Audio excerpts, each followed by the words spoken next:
आज आपण शाळेच्या छोट्या सुट्टीसाठी चटपटीत मुलांचा फेवरेट असा पास्ता इथे बनवून घेणार आहे. पास्ता घेतलेला आहे.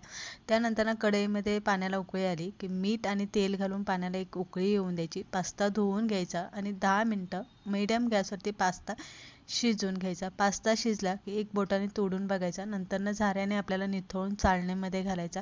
बारीक कांदा, टोमॅटो, आलं लसणाचा ठेचा आपल्याला इथे बनवून घ्यायचा आहे. 2 मोठ्या पळ्या तेल घालून बारीक चिरलेला कांदा आपल्याला परतून घ्यायचा आहे. आलं लसणाचा ठेचा घालायचा आहे.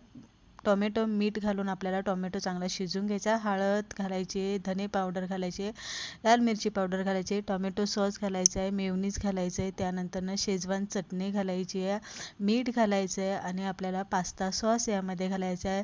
त्यानंतर शिजनिंग यामध्ये पास्ता सिझनिंग घालून घ्यायचं आहे आणि व्यवस्थित आपल्याला मसाला चांगला शिजवून घ्यायचा आहे.